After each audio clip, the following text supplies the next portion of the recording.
When was the last time you believed you were invincible? Most of us, at some point in our lives, when we were young, maybe we thought that we were indestructible or unstoppable, or maybe your word was super. When I was a kid, I would run around the house. I would put a towel around my neck. I would climb up on chairs and couches, dining room tables, and every time I climbed up, I would shout at the top of my lungs, "I am invincible!" Oh, what would it be like for you to feel invincible today? Because that is exactly what I want to do. I want to help you be invincible when it comes to growing your sales.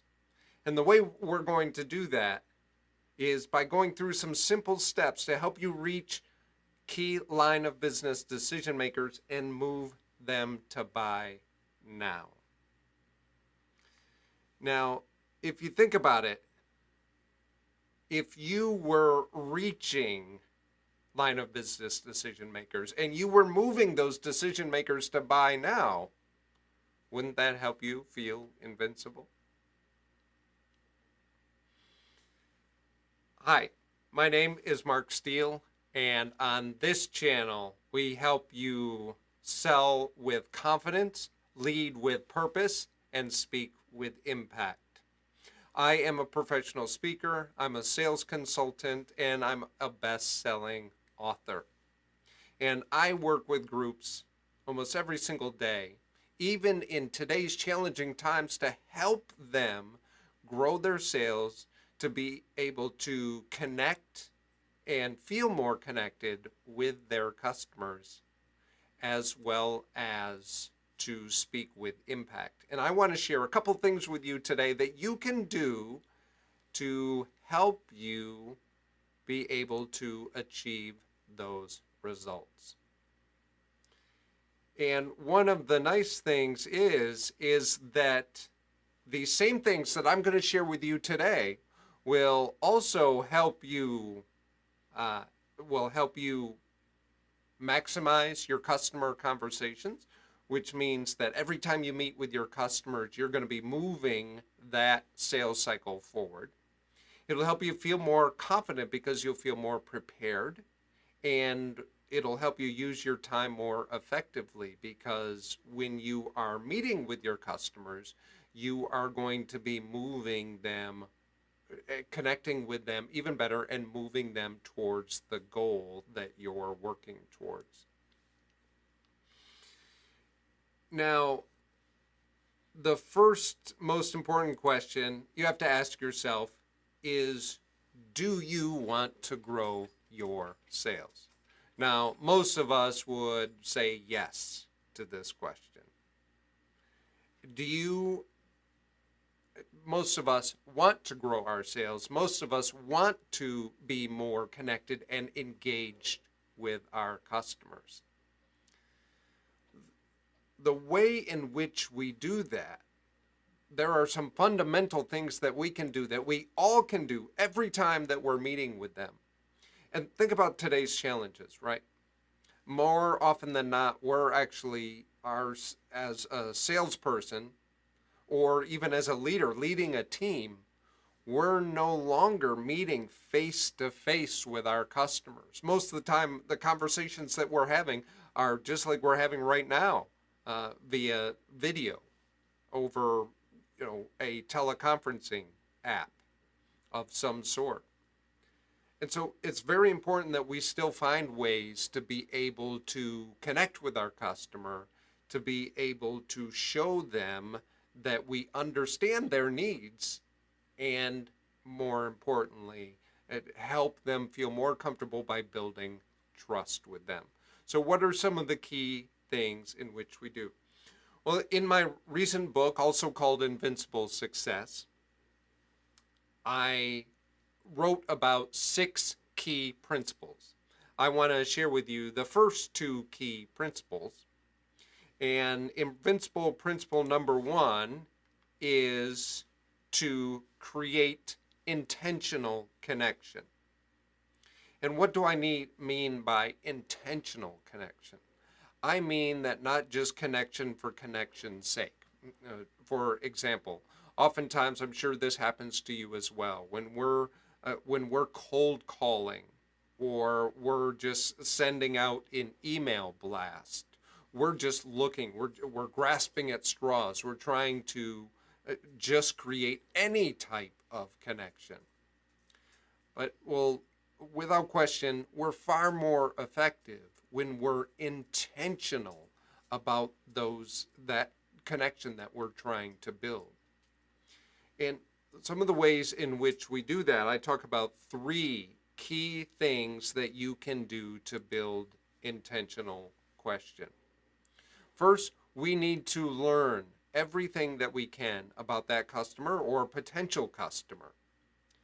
And what I like to say is, if I want to earn, first I must learn. And there are key ways in which we can learn. Two key things. I ask you right now, feel free to put it in the chat window. What are two key traits to learning? Go ahead and drop your answer in. Two key traits. What two key traits do you think that we most utilize when trying to learn something? Often, you're probably right, you're thinking it, regardless of whether you're putting it in the chat or not. The two key traits is number one, listening. And number two, to go right along with that, asking questions. So let's talk a little bit about listening. We hear it. We say, you need to listen to your customer. And most of us think that we are great listeners. But more often than not, when we're listening, we're actually formulating our response. And so instead, when I work with a client, what I help them understand, or I challenge them, is to play a little game with you. Test yourself. That right after a meeting, right after an introductory call with your customer, I challenge you to take 5 minutes and write down as much of what they said as possible.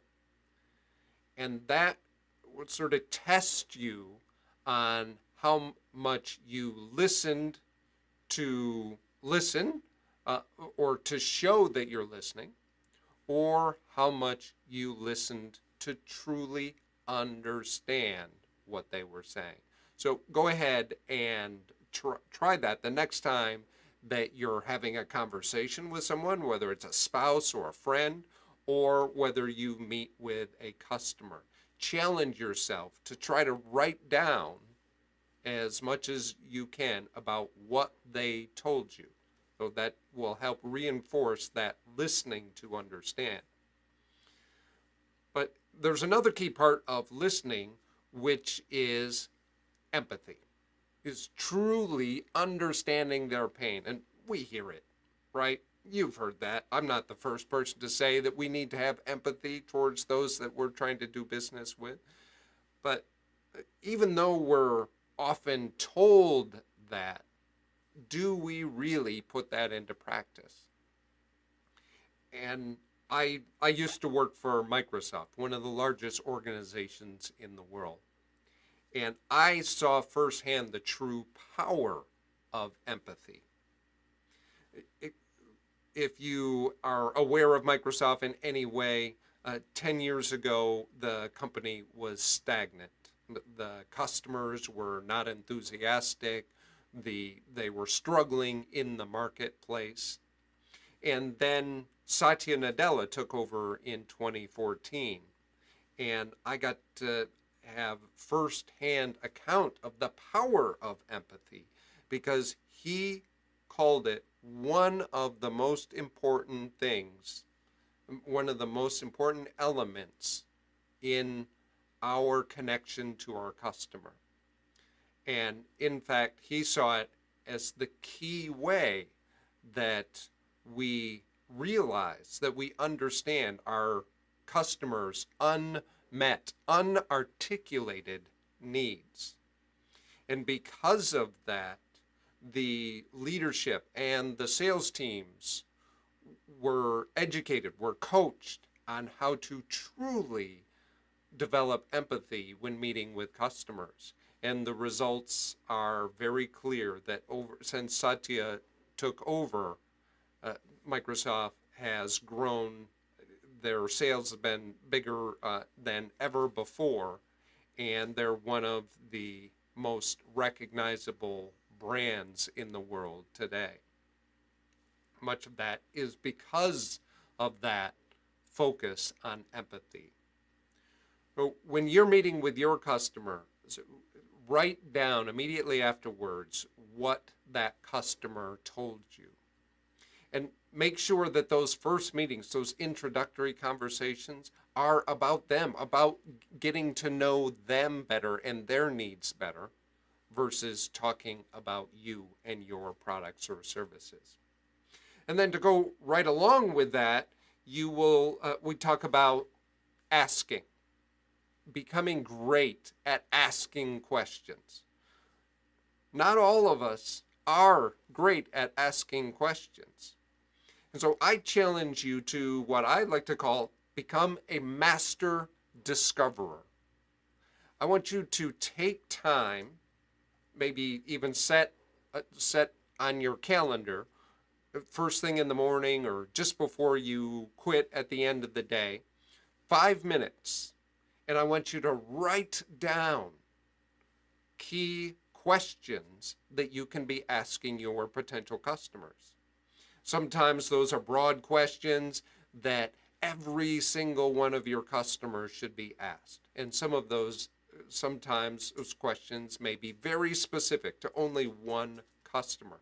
But write them down, use a tool like Evernote or OneNote, or just somewhere handy where you're going to be able to see those notes, those questions that you wrote down, the next time that you're on a call with your customer. Well, that's my challenge to you, is to really think of yourself as a master discoverer. And that will help you become great at asking questions and help you also become great at better listening to understand and feel your customer's pain. And that is how you create intentional connection. The next key component that I work with my customers and clients on is really all around building lasting trust. And there are 4 key components to building trust. As you know, trust is very important.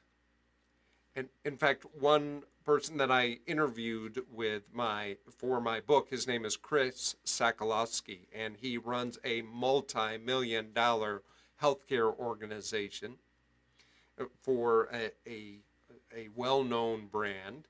And he talked about trust being so hard to earn and yet so easy to lose.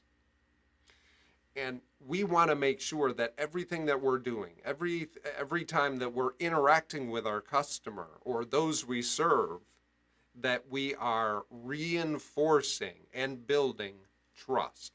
We do that through 4 key ways. One is our ability. Certainly, we need to know what we're talking about. We need to have a certain sense of expertise, and that's really around continuous learning and being connected to the right people, having access to individuals within your organization or partners or whomever it may be that can help you answer questions for your customer and be able to provide value.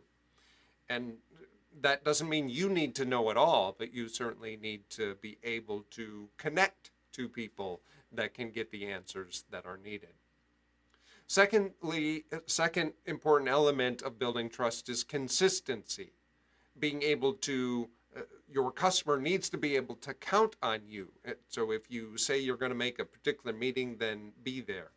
If you're going to follow up on an item, make sure that you follow up on that. One success step that I would encourage you to have is put a regular meeting. Set a regular meeting on your customer's calendar or potential customer's calendar that once a month we'll get together and we'll only talk about the things that you, Mr. or Mrs. Customer, want to talk about. That's just one way in which you can show consistently. Integrity is very important, of course, and there's a couple of elements to integrity. It's about being genuine. It's not about being fake or trying to put on a personality that you don't really have. And then it's around being honest. Don't make promises that you can't keep. Don't say that your product or service will do something when you aren't exactly sure that it will do that. So make sure that you have integrity in all that you do. And finally, responsibility.